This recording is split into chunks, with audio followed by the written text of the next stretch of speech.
Welcome back, ladies and germs. Today I have Airbending Part 1 in Vanilla Minecraft. And so let's get started. As you can see, my air score is 0, and if I set that to 1, I don't have jump boost now, but I will get it if I set it to 1. So let's do that. You can see I get jump boost 2, which allows me to just jump over 2 blocks without touching them, so let's see if I can do that. Nope. Yeah. So it'll allow me to do that. And let's get into the first move. So the first move that I have is this shift to float. That is just a reminder, but if I get on like any block and I shift, you can see I get brought up into the air quite a bit, and I get these nice air particles under me, and I can go wherever I want. And sometimes it glitches when I'm recording, but you gotta trust me, when I'm not recording, it's much nicer. So I can walk around as much as I want, and if I hold this barrier, you can see that it is leaving the barrier marks, but it's not actually there. It's just the particle. So, well, that's the first time that's done that. But you can see if I jump, I get let down. I didn't want it to be too overpowered. So I can do that one more time and show you. I get brought up in the air, and I can go around, and all the barriers are gone. There's nothing there. It's only one at a time. So if I get on this block, that one disappears, and so on. So I'll just jump to get down. And I did this because I didn't want it to be too overpowered, like I said. I think it would be pretty annoying if there was some guy who was airbending, just running around the map, jumping around, unable for anybody to attack him, letting everybody else fight to the death, and then 1v1ing the last person. I just think that would be pretty OP. So, okay, so next move. This is also laggy because of the recording, but if I throw this shield on the ground, it'll give me these firework particles around me, and I need to turn my sound up. I'll turn it to 50. And if I throw it on the ground, kind of an annoying sound. I don't know. It's kind of sounds like a signature. I don't know. It alerts other players that an airbender is healing, I guess. And then you can see if I go into survival and I give myself instant damage, you can see that if I throw this glass on the ground, I'm gonna heal 3 hearts. And if I do it again, I'll heal another 3. And so on. So that's pretty cool, I think. And then I guess I'll just get into the explanation. So I go back into creative. I guess I'll start with showing you some of the scoreboards. I'll show you floating. You see if I shift and I go forward, my floating score is set to 1. And then when I jump, it gets set to 0. And then this is my jump score. It immediately gets set back to 0, but it's also setting my floating score to 0, which is why I have it that way. And then crouch, right here, if I do this, you can see it can get set to at least the highest it's been is like 30, but then it gets set back to 0 at the end. And I can jump and get down. And then next we have air, which I'm already on. Have a score of 1. And then throw. You can see it gets set from 1 to 0 right after I do throw it, and then shield. If I throw it, when I throw it, it'll get set to 1 the whole time I have shield, and then it will disappear right after.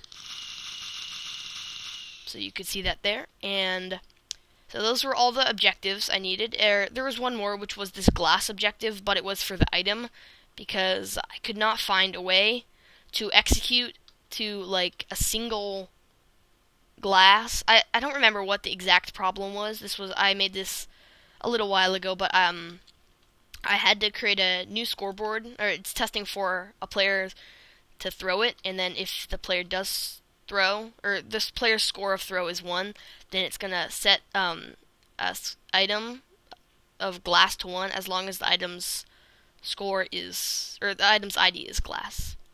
So I could not find a way. Oh, that was it. I could not find a way in a execute command to add the item ID glass, so I had to set it with the score. So you can see now if I throw this glass, it'll work, but if I throw this wool, it won't work.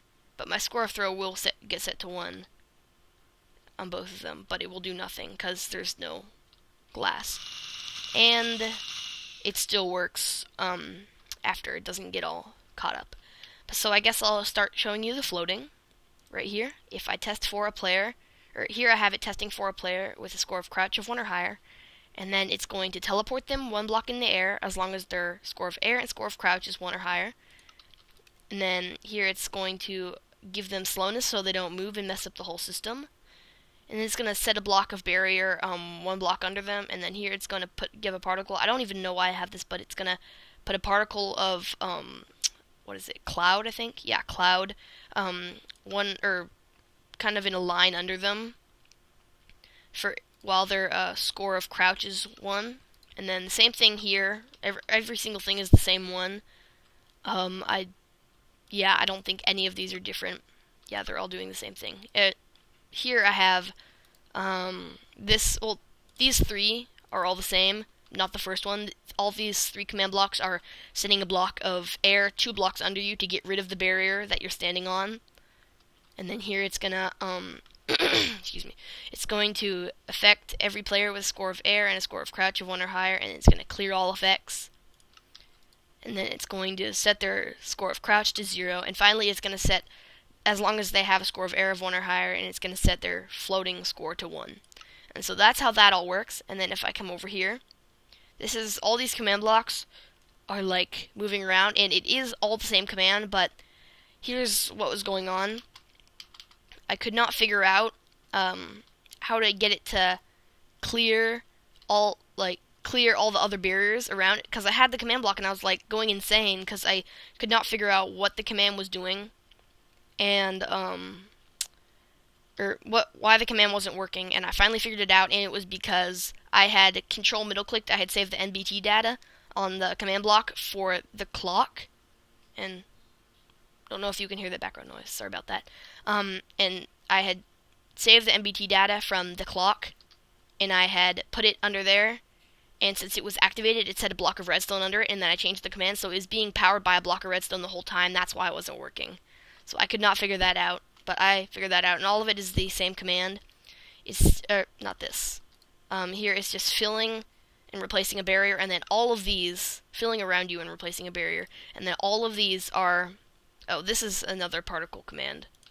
But here we have, it's setting a block under you of barrier, replacing air. So all of these are that command, because it seemed that I had to overpower the other one. So here, the final one we have, this is testing for an item with an ID of glass, and then if there is, it's going to affect every player, a score of air and a score of shield of 1, and it's going to give them resistance for that many seconds, level 237, true, with no particles. And then here we have regeneration, and here we have slowness. So after a few seconds, it's going to set the score of every player with a score of air or their score of shield to 0, and then it's going to affect every player with a score of air and a score of shield of 1 or higher. I didn't change that. I'll just put that clear. So that'll clear all of their effects, and then this is going to kill the item with an ID of glass. And then here it's going to, both of these. I can just destroy that one then. So that is basically it. Last thing. Right here we have this setting every player with a score of jump and a score of air of 1 or higher floating to 0. And then it's going to set their jump to 0, and it's going to fill the barriers under them and get rid of them. So that's pretty much it. I have 30 seconds left to wrap this up, so just wanted to thank you guys for watching. Hope you learned something and hope you enjoyed. Bye.